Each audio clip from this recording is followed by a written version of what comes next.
Nos encontramos en la Facultad de Derecho y Ciencia Política de la Universidad Mayor de San Marcos.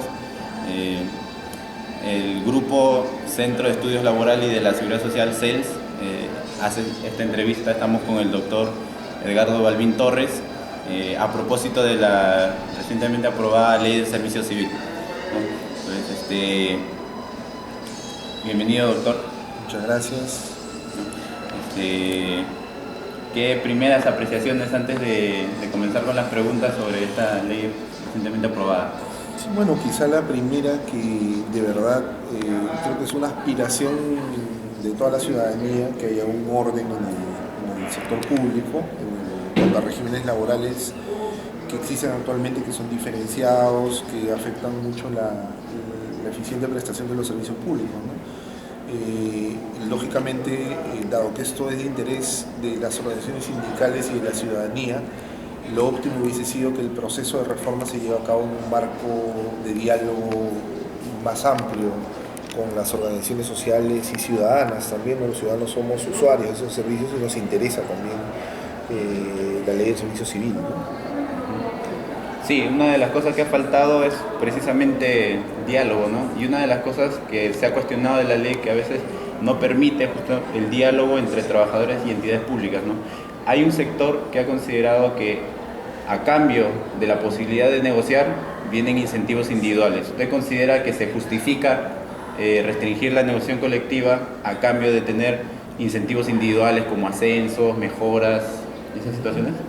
De ninguna manera, ¿no? O sea, la lógica de los temas laborales es que la negociación colectiva o la faceta colectiva es un complemento necesario a la faceta individual, ¿no? Y yo creo que esto lo es más en el sector público, donde la faceta individual tiene muy poco margen de negociación, ¿no? O sea, no se negocian condiciones a nivel individual, condiciones de empleo, ¿no? Están bien predefinidas por la legislación, y eso hace más necesaria una dimensión colectiva de negociación de aquellas condiciones de empleo que tienen que ver directamente con las condiciones de vida de las personas, ¿no? Nosotros queremos que nuestros funcionarios sean funcionarios que tengan un nivel de vida aceptable, dado que tienen la gran responsabilidad de gestionar los servicios públicos.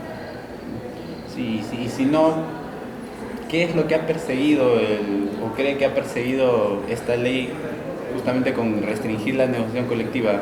Porque por lo visto no persigue esto meritocracia, ¿no? ¿Cuál es la interpretación? Sí, yo creo que si se reconoce o no negociación colectiva no tiene nada que ver con un sistema de mérito. O sea, los sistemas de mérito son perfectamente compatibles con sistemas donde se respetan los derechos colectivos de los trabajadores públicos, ¿no? Yo creo que más bien lo que explica las restricciones a la negociación colectiva es la lógica de todo empleador, ¿no? La negociación significa compartir o hacer públicas y hacer participativas las decisiones más importantes de una relación de empleo, como son la fijación del salario, de las condiciones de seguridad y salud, del régimen de jornadas, ¿no? Y creo que esos espacios son normalmente resistidos en esta lógica de negociar, de permitir participación. Yo creo que aquí lo que ha primado es que el Estado se ha portado como cualquier empleador que prefiere determinar unilateralmente condiciones y no ceder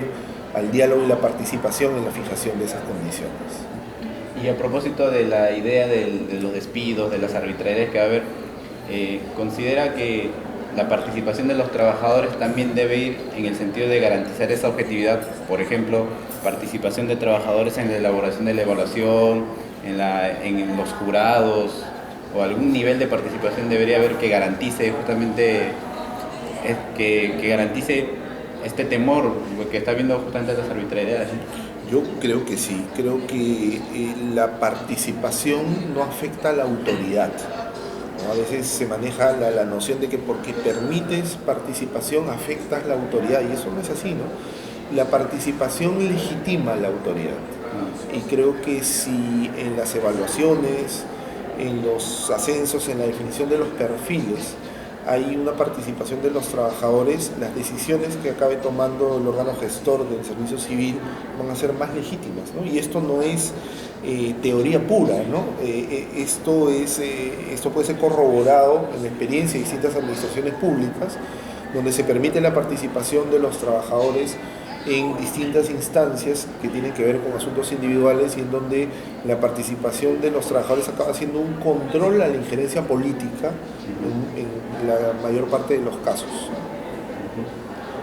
¿Considera usted, si le dieran a preguntar qué problema es más importante en la administración pública?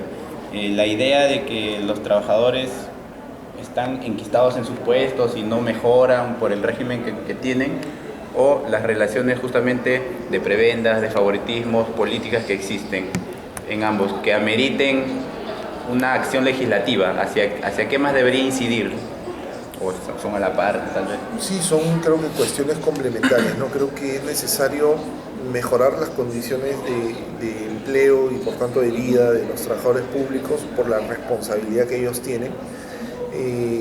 Creo que es también necesario un sistema que tienda a su mejora, a su profesionalización, pero sobre todo un sistema que tienda a garantizar la imparcialidad del funcionario, es decir, que las decisiones se toman en función de criterios técnicos y que lo político tiene su espacio bastante bien delimitado, que no hay injerencia política ni reparto de puestos de trabajo.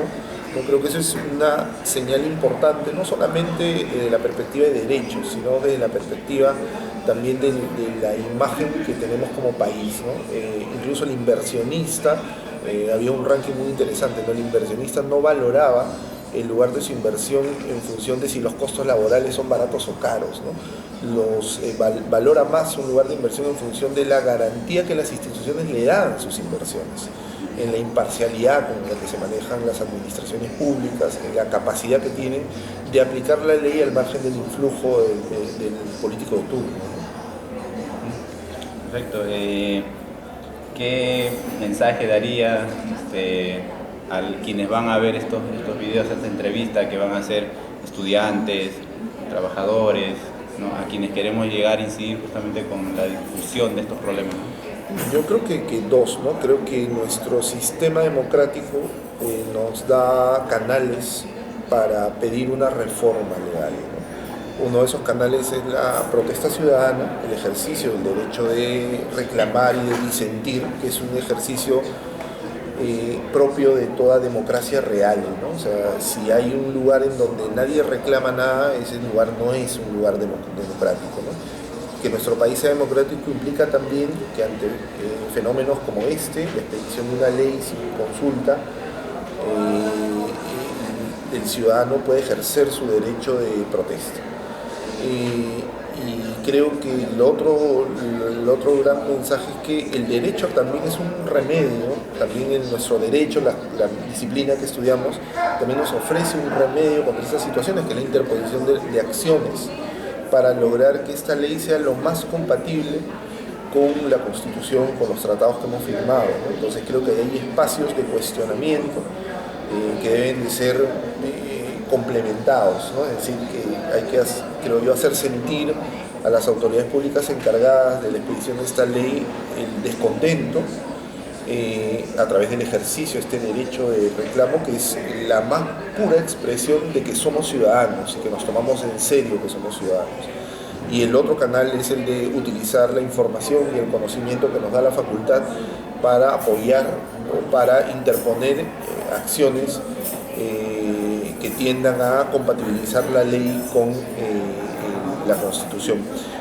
Por cierto, ¿no? Si se ha presentado una acción de inconstitucionalidad, me parece un ejercicio sumamente interesante que las organizaciones de estudiantes puedan analizar esa demanda de inconstitucionalidad y eventualmente puedan presentarse al proceso para complementarla o para reforzarla, dado que quienes tienen pues el acervo jurídico, el interés, la inquietud y además las ganas de ejercer los derechos de ciudadanía son también los estudiantes. Un amicus curiae. Así es.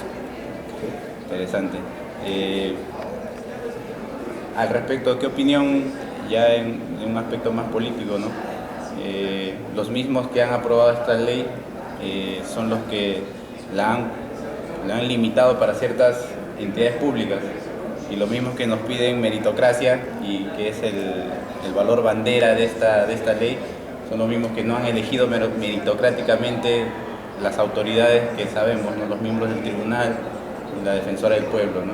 Es muy curiosa esa situación, ¿no? ¿Qué interpretación? Eso es curiosa, yo creo que esta ley refleja lo que ha pasado en las leyes de presupuesto, por ejemplo, ¿no? En la ley de presupuesto en los años anteriores establecían restricciones a la negociación salarial para todas las entidades, salvo para aquellas que tenían algún poder de influencia, sea porque su autoridad era una autoridad más cercana a las decisiones presupuestales o porque se trata de servicios estratégicos cuya paralización podía afectar la imagen de un gobierno. Entonces nunca ha habido una medición en términos igualitarios para todas las entidades públicas, como si el problema de la deficiente prestación de servicios públicos fuese solo un problema de algunos ministerios o de algunos gobiernos locales o de algunas entidades independientes. O sea, tan ineficiente puede ser un ministerio como una autoridad recaudadora, como la SUNAT, como un gobierno local en cumplir su misión, ¿no? Todos ellos necesitan mérito, necesitan controles ciudadanos, controles, gestión de la máxima autoridad del servicio civil, y no se entiende estas exclusiones, ¿no? Son inconcebibles. Y considera que la mediocridad, que en parte sí es entendible que pueda haber en la entidad pública, ¿no? No es una entidad pública sumamente eficiente como querramos, pero eso se debe al régimen laboral de estabilidad que tienen los trabajadores, que es una cuestión que se ha dicho bastante. De ninguna manera, ¿no? Yo advertí hace algún momento en una reunión que pensar que la culpa de la ineficiencia le tiene la estabilidad es un pensamiento primario, ¿no? O sea, que no, lo dije además que no amerita ser difundido en esta facultad, ¿no? La ineficiente prestación de los servicios públicos tiene que ver con asignaciones presupuestales, tiene que ver con programas de perfeccionamiento, capacitación, tiene que ver con garantías de seguridad en el empleo, ¿no? El compromiso, el perfeccionamiento, el compromiso con los valores de una institución pública o privada depende mucho de la garantía que tiene una persona de poder tener un futuro asegurado en esa entidad, ¿no? Todo eso es un conjunto. Y gran responsable de ese conjunto no son los trabajadores que ponen su fuerza de trabajo a disposición del empleador, son los gestores. O sea, si alguien habría que echarle la culpa de la ineficiencia, en todo caso deberían ser a los gestores del aparato público, es decir, a las autoridades políticas, y no al trabajador que pone a disposición su fuerza de trabajo, ¿no? Bien, creo que se ha dicho lo suficiente, ¿no? Agradecemos la visita, la estancia acá, y nos despedimos hasta la siguiente oportunidad. Muchas gracias.